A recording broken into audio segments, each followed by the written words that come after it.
देखिए आप लोग,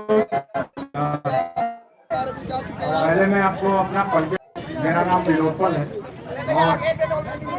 और मेरे यहाँ आने का कारण, वो कारण से मैं यहाँ पर आया हूँ। आगे से कारण चाहिए, मैं उसके कारण से मैं आया हूँ। पहला कारण ये है कि मैं एक ऐसा लेखक हूँ जिसने अपने लेखन की शुरुआत छात्रों की जिंदगी से की है और मैंने किताब लिखी जो छात्रों के जीवन पर आधारित थी। एक तो ये कारण है। दूसरा कारण है कि मैं अभी प्रतियोगिता परीक्षा के मुहाने से निकल के आया हूँ और जब मैं एक प्रतियोगी छात्र रहा हूँ।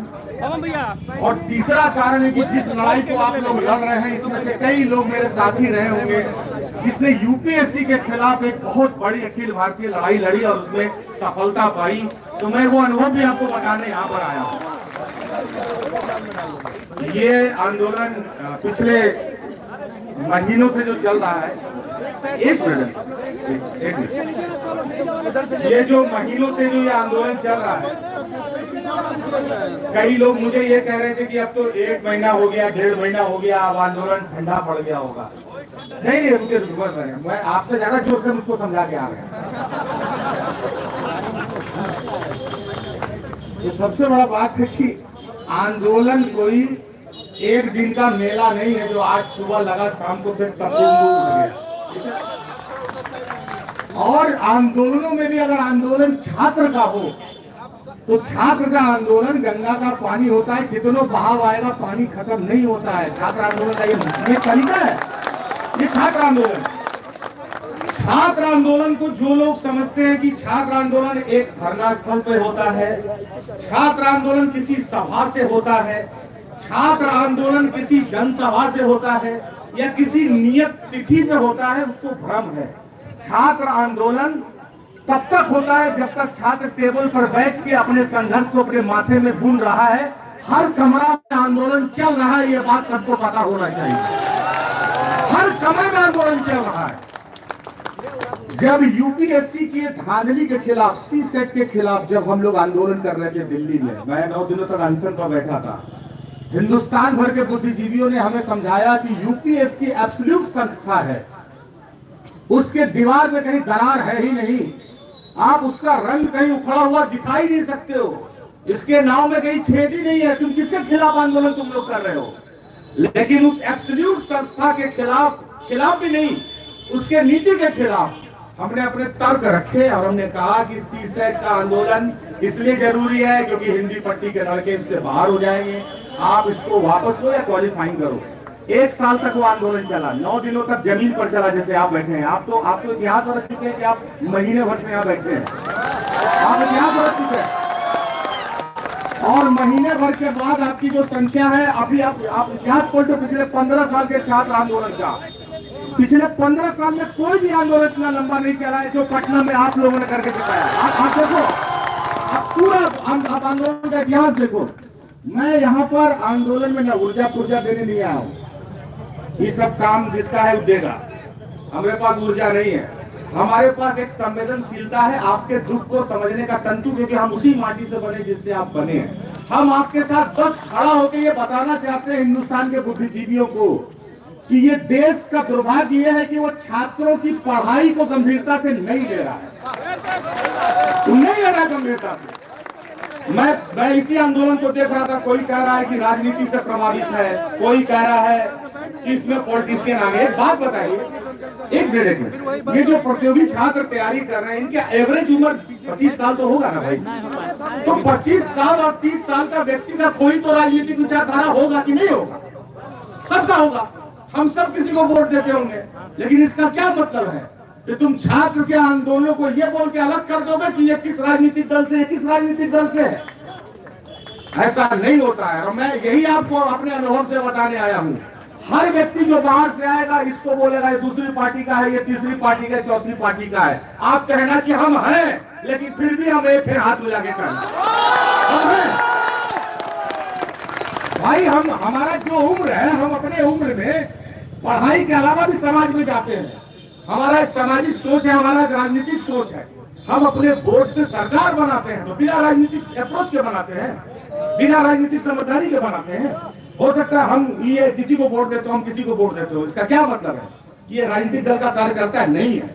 हम कार्यकर्ता नहीं है, हम किसी के वोटर जरूर हैं, लेकिन हम सब मिलके अपने अपने राजनीतिक दलों को बोल रहे हैं इस लड़ाई में हमारे साथ खड़े हो जाओ, जहां जहां मौका लगता है हम सबको बोल रहे। और ये याद रखिएगा कि आपको अभी हर कोई, मुझे कई लोग जो एक्सपर्ट हैं, आंदोलन को समझने वाले एक्सपर्ट हैं, मैं 5 दिन से बात कर रहा हूँ, कोई भविष्यवाणी कर रहा है कि इस आंदोलन का ये होगा, कोई कह रहा है वो होगा। मैं आपको यकीन दिलाता हूँ इतने लंबे दिनों तक चलते हुए आंदोलन को दुनिया की कोई राजनीति इग्नोर नहीं कर सकती, नहीं कर सकती। बीपीएससी के मैं चेयरमैन का नाम तो जानता नहीं हूँ, आप जानते हैं, आप जानते हैं। नहीं, मैं ये बात क्यों कह रहा हूँ, मैं ये बात इसलिए कह रहा हूँ कि अभी तक बीपीएससी के, मैं अभी भोपाल से आ रहा हूँ, तो मैं बीपीएससी के चेयरमैन का नाम नहीं जानता। उसका क्या मतलब है? इसका मतलब है कि अभी उसकी पूरी बदनामी हुई नहीं है, क्योंकि हम नहीं जान रहे नाम, ठीक है?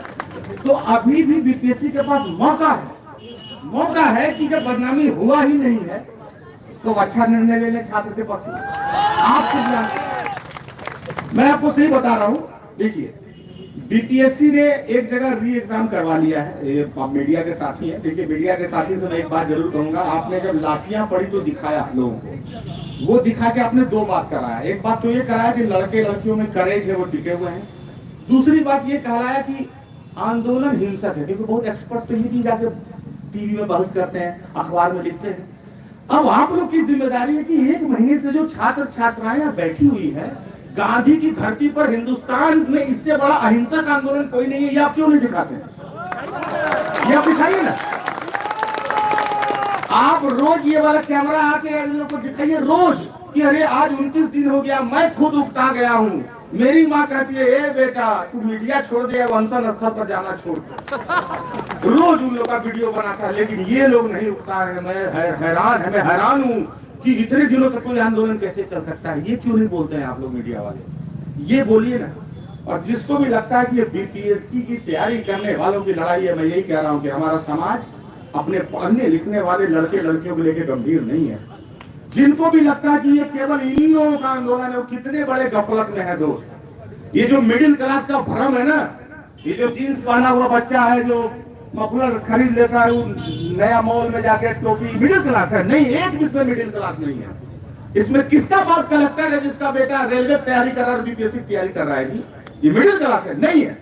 हिंदुस्तान में जो लोअर मिडिल क्लास है, जिसका बाप सपना दिखाता है हम लोग को 3 टाइम के खाने का जुगाड़ करने का और एक इज्जत की नौकरी पाने का संघर्ष में जो हमको झोंक दिया जाता है, ये वही वर्ग है। इस वर्ग को अगर नौकरी नहीं दोगे तो फिर दिक्कत है। ये एंटरप्रेन्योर बनेगा ये बच्चा, ये सब बच्चियां एंटरप्रेन्योर बनेगी है। इस सहरसा सुपौल अररिया किशनगंज के बच्चा एंटरप्रेन्योर बोले जीप पलट जाए। इसको सपना दिखाइएगा बिजनेसमैन बनने का। भाई साहब, हिंदुस्तान में जो कमजोर वर्ग है आर्थिक रूप से, उसको ऊंचा करने का एक ही मैकेनिज्म है, सरकारी नौकरी। और कितना बड़ा दुर्भाग्य है, और कितना बड़ा दुर्भाग्य कि यहाँ पर जो 7 साल से 8 साल से तैयारी करता होगा, आज हमारा समाज इतना असंवेदनशील हो गया है कि 8 साल 7 साल से तैयारी करने वालों को समझाता है, खैनी लगा के कितना दिन पढ़ो, अरे हम अभी पढ़ाई छोड़ देते हैं। क्या जुगाड़ है तुम्हारे पास इस सोसाइटी के पास? लो भी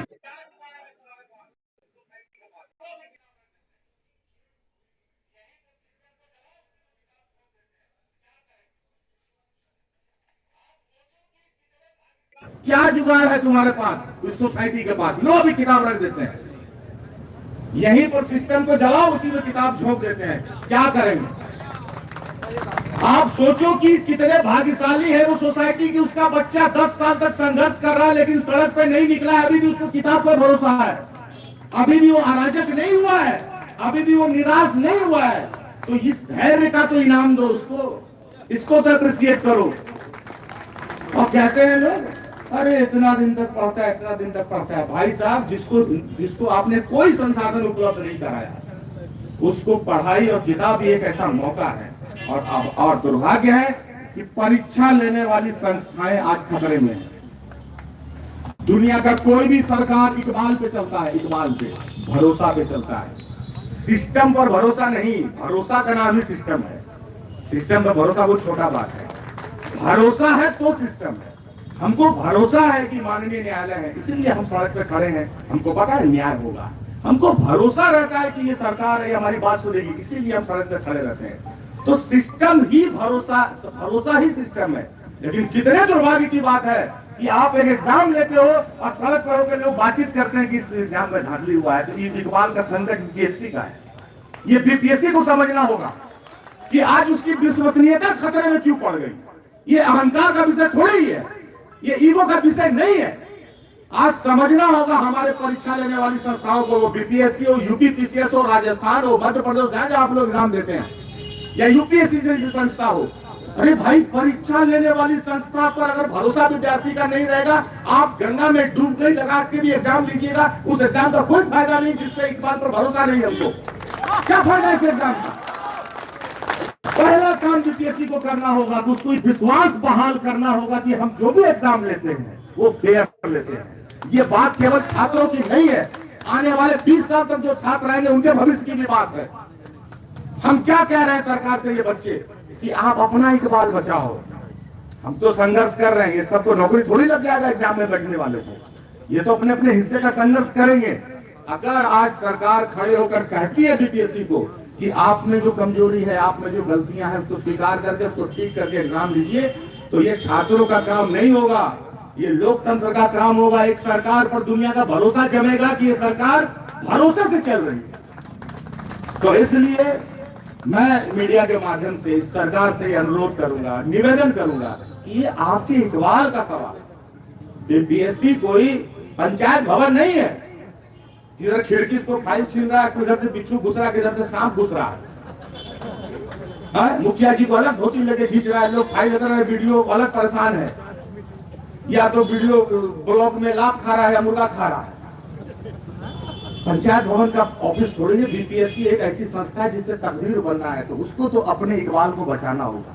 तो इसलिए बीपीएससी को, और दूसरी बात है टेक्निकल, आपने तो स्वीकार कर लिया, आपने एक सेंटर पर री एग्जाम करवा दिया।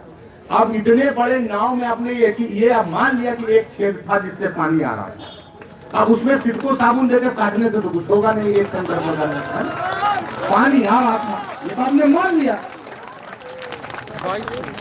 आपने एक बार तो मान लिया कि हाँ एक जगह खराब था। अरे ये हैजा है, एक जगह कोरोना से भी खतरनाक है। अगर एक जगह था तो फिर हर जगह है कोरोना है, तो बीमारी है, छुआछूत का बीमारी है। अगर एक जगह था तो ये बात बीपीएससी ने ही मान लिया कि हाँ एक जगह गलती हुआ है, इसका मतलब है कि हर जगह गलती है। अब जब एक जगह गलती हुआ तो फिर जिद की बात ही नहीं है। तो आप लोग, मैं ये भी आपके मंच के माध्यम से कहना चाहूंगा, जो भी बुद्धिजीवी इस देश का है, जो नया युवा सेलिब्रिटी नेता है, एक तो अफसोस की बात है कि नेता भी सेलिब्रिटी होने लगा। हमारा अधिकतर टाइम नेताजी के साथ सेल्फी लेने में जा रहा है। एक बार सेल्फी लीजिए नेताजी के साथ, और जब चले जाए तब सल्फास ले लीजिए। ये जो सेल्फी और सल्फास के बीच जो विद्यार्थी पिस रहा है ना, हम काहे आए? हम तब आए, एक महीना हम भी पहले आ सकते थे, लेकिन हम अगर पहले आते तो लोग सोचता चुनाव आ रहा है, वो कुछ सोच रहा है। हर आदमी को संदेह को देख रहा, आदत हो गया हम लोग को, करेंगे हम लोग ऐसे समाज में रहते आराम नहीं। तो हमने देखा, हम एक दिन रात को आए थे, रवान कहाँ बैठे थे आप लोग सोए हुए थे सब। हम एक दो लोगों को उठा के बोले भैया आए हैं हम, ऐसे ही आप लोग को देखने आए हैं।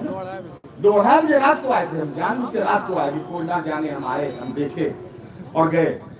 तो अब चूंकि राजनीति का जो कंबल उड़ा दिया गया था जानबूझ के इस आंदोलन को, उसको उतार दिया है आप लोगों ने। ये विशुद्ध छात्रों का आंदोलन है, विशुद्ध छात्रों का आंदोलन है।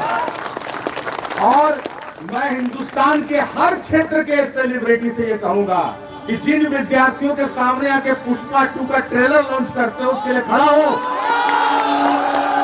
खड़ा हो।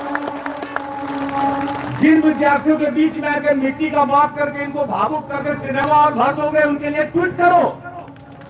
जो लेखक पुस्तक मेला में आके बोलता है हम समाज पर लिखते हैं, हम राजनीति पर लिखते हैं, इन बच्चों के लिए ट्वीट करो, कम से कम सबके लिए आना पॉसिबल नहीं है, ट्वीट करो। अगर हिंदुस्तान का मीडिया और अगर हिंदुस्तान का सेलिब्रिटी हर क्षेत्र का बीपीएससी की तैयारी करने वाले छात्रों के हित में लिखने लगेगा सोशल मीडिया पर, तो 72 घंटे में फिजा बदल जाएगी, और बदल ही जाएगी, बदल जाएगी। ये आंदोलन यहीं पर बैठ के हिंदुस्तान का सबसे बड़ा आंदोलन बन के निकलेगा। लेकिन इस पे मीडिया के बंधुओं, मैं आपसे कहता हूँ, अगर आपकी पटना में सेलिब्रिटी आएगा, कहीं भी आएगा, उसको माइक लाके पूछिएगा, आपका बहुत नृत्य बढ़िया था, आपका बात बढ़िया था, बीपीएससी आंदोलन के बारे में सुने, तो कहेगा ये क्या होता है, तुम ये भी नहीं जानता है, जो तुमको हीरो बनाया उसी दर्द नहीं जान रहे हो। सबसे पूछिए, आपको आपका रिपोर्ट, ये आंदोलन रिपोर्टिंग का नहीं, ये आंदोलन जिम्मेदारी का है, आपका कर्तव्य से जुड़ा। ये रिपोर्टिंग वाला आंदोलन, ये कवरेज वाला आंदोलन ही नहीं, ये हमारा काम है। यही जब हम यूपीएससी के अनशन पर बैठे थे तो मीडिया को बोलते, पुलिस को बोलते थे, पुलिस आती थी मारने, वहां तो हरियाणा पुलिस था, लाठियों से मारे और गोली से भी मारे, भसुओं ने समझे, तेरे को मेरे को बोले, उसी से पंजराम दर्द उठ जाए। फिर उसको हम समझाते थे, मत मारो, सुनो सुनो सुनो, और क्या हुआ, हम बोले तुम्हारा भी भाई कल यूपीएससी की तैयारी करेगा, कितना दिन तक सिपाही बनते रहोगे, तुम्हारा मन नहीं होता कि खूंटी में जब वर्दी टांगे उसमें सितारा लगा रहे। तो बोलता था, हाँ भाई, हम कहे तो अगर हमको मारोगे और हमको अगर उठाओगे तो फिर तुम्हारे खानदान से कोई आईएएस आईपीएस नहीं बन, कोई नहीं बन सकेगा, जीवन भर डंडा चलाना है। फिर बोलता था, नहीं भाई बैठो भाई, कोई बात नहीं यार, हम लोग मजबूर हैं। तब हम लोग नारा देते थे, ये अंदर की बात है, पुलिस हमारे साथ है। तो यहाँ जो भी पुलिस करनी है, जो बिहार पुलिस है, भाई आप अपने घर के लोगों के साथ नहीं खड़े होइएगा, आप पर पत्नी की संदेह करेगी कि घरवैया का नहीं, हमारा क्या होगा। तो अपने बहनों, बेटियों, भाइयों के साथ खड़े हो बिहार पुलिस। ये बिहार पुलिस की भी जिम्मेदारी है कि इस आंदोलन को कितना सुचारू रूप से चलाया, लाठी लेके उसको जोगे कि रात को कुकुर नहीं घुस जाए पंडाल में। पुलिस को आपका सहयोग करना चाहिए, प्रशासन को आपका सहयोग करना चाहिए। क्यों करना चाहिए? क्योंकि एक बेटा अगर डिप्टी कलेक्टर कल घर में बन गया है प्रशासन के लोगों, तो तुम्हारा छोटा भाई तैयारी करे, तो जब तक सिस्टम फिल्टर से ठीक नहीं होगा तो छोटा नहीं बने दोगे डिप्टी कलेक्टर, खाली अपने बनोगे। तो प्रशासन के लोगों को आपका सपोर्ट करना चाहिए। ये आंदोलन किसी भी चलने वाले आंदोलन से अलग आंदोलन है। ये हमारे घर आंगन का सवाल है, ये हमारे भाई और बहनों का सवाल है। और ये विद्यार्थी है महाराज, नौकरी मांग रहा है, अवसर मांग रहा है। क्या विडंबना है, हमें नौकरी मांगना चाहिए था, हम अवसर मांग रहे हैं। हम नौकरी मांग रहे हैं, इतना सीट निकालो, बहाल करो। हम कह रहे हैं कि जो बहाली का सीट निकाले उसको फेयर तरीके से निभा दो, बाकी तो हम जाने, हमारा मेहनत, हमारा किस्मत जाने। तो ये मांगने वाले अगर जमात पर कोई लाठी चलाए, तो मैं नीतीश कुमार जी से, माननीय मुख्यमंत्री से, सरकार से निवेदन करूंगा, संवेदनशीलता दिखाते हुए आप लोग खुद, आज जो भी सरकार में लोग हैं बिहार में, पक्ष विपक्ष में, सब छात्र आंदोलन से निकले हुए लोग हैं। ये आखिरी पीढ़ी है जो छात्र आंदोलन से निकली हुई है, सत्ता में है। अगर यही पीढ़ी जो छात्र आंदोलन से निकली है छात्रों का दर्द नहीं समझेगी, तो फिर कल छात्र किताब पर भरोसा कहां से करेगा? इस भरोसे को बचाने के लिए सरकार को ये करना चाहिए। दूसरी बात, मैं धरती क्रिया खा में कहता हूं, आप जीतेंगे, आप इसमें जीतेंगे। आपको नहीं पता है आपकी ताकत, मैं आपको बता रहा हूँ। हमने देखा है ऐसे 2-4 आंदोलनों को, अब मैं उसका हिस्सा रहा हूँ। आप टिके रहिए। ये जगह, इसको प्रतीक तो आपने बना लिया है, लेकिन आप अपने अपने कमरे में भी अगर मुट्ठी बांध के उबाल रहे हैं तो सरकार हिल रही है अपने दिमाग में। आंदोलन खत्म हो ही नहीं सकता है, अपने बिना लक्ष्य को पाए नहीं खत्म होगा। मैं इसलिए कह रहा हूँ आपके कमरे से भी चलता रहेगा। और जो सरकार बना सकता है, जो वर्ग, जो छात्रों का वर्ग, तो सरकार को पता है आपका महत्व, किसी को पता होगा। ये सब छोटा मोटा लाठी, इसको नहीं आइडिया है आप लोगों के बारे में, है ना? ये सबको नहीं आइडिया है छात्रों के बारे में। ये लोग का ऑर्डर हुआ, चला दिया बेचारा, उसको कुछ आइडिया नहीं है। लेकिन जो सरकार चला रहे हैं उनको आइडिया है कि छात्र क्या चीज है। तो आप लोग जिस जिजीविसा के साथ हैं, मैं तो देश भर में मंच पर जाता हूँ और मैं बीपीएससी पर मैं बोल भी रहा हूँ, मैं जहाँ होता मैं बोलता भी हूँ। मैं यही बोलने आया हूँ और मेरे बाद भी मैं चाहूंगा कि मेरे साथी और भी क्षेत्र के जो लोग हैं वो आपके लिए बोले। आए यहाँ पर, अभी आए, हम तो मिले, मिलजुल के जाएंगे, इसमें कौन सा अराजकता वाली बात है, आराम से आएगा, है ना? तो मैं एक गीत आप लोगों को सुनाऊंगा। जो मैंने बीपीएससी के छात्रों के लिए लिखा था उसमें मैंने हालांकि लड़का इस्तेमाल किया है सब, तो कई लड़कियां मुझे मैसेज कर रही थी कि भैया हम लोग के लिए नहीं बोले। असल में क्या है कि अभी लाठी जब चलने लगा पुलिस का तो हम लोग सबसे लड़का ही आगे रहे, इसलिए आप लोग का उसमें नाम नहीं लिया, ठीक है। हमें लोग खड़ी आएंगे, आप लोग बैठ के पढ़ाई के लिए तैयारी कीजिए, तो दिक्कत की बात नहीं है ना। तो एक कविता गीत जो मैंने आप लोगों के लिए बीपीएससी के छात्रों के लिए लिखा था कि कोई बक्सर अरवल वाला, कोई रोहतास का लड़का, अररिया सारण और सुपौल, जहानाबाद का लड़का, जहाँ गंगा जी बहती है उसी के पास का लड़का, टपकते छत बदलने हैं इसी के आस का लड़का, बाबूजी के माथे कर्जा उसी के ब्याज का लड़का, किसी उम्मीद की धरती पे खड़े माँ बाप का लड़का, नीतीश जी आपके ही गांव आपके राज का लड़का, हो लेके आंखों में सपना ये पढ़ने आए थे पटना, नहीं मालूम था दुर्घटना पड़ेगा सड़कों पर लड़ना, ठिठुरती रात में डाला जाएगा रे पानी का झरना, उसी पानी से लगी है आग ये लड़के बनेंगे तप सोना, हुकूमत देखेगी अब राजपथ पर लोहे का गलना,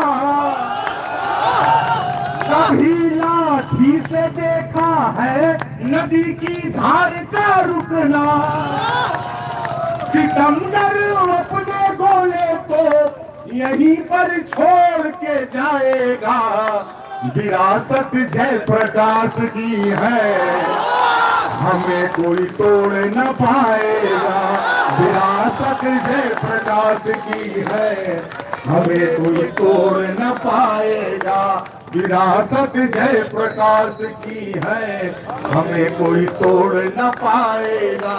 तो आपके हिम्मत को सलाम, आपके जज्बे को सलाम, और आप बार बार मैं कह रहा हूं, मैं कोई आदर्शवादी बात नहीं कह रहा हूं, मैं हिंदुस्तान के 2 बड़े छात्र आंदोलनों का हिस्सा रहा हूं और अपने छात्र साथियों की ताकत की बदौलत उसमें जीत हासिल की है।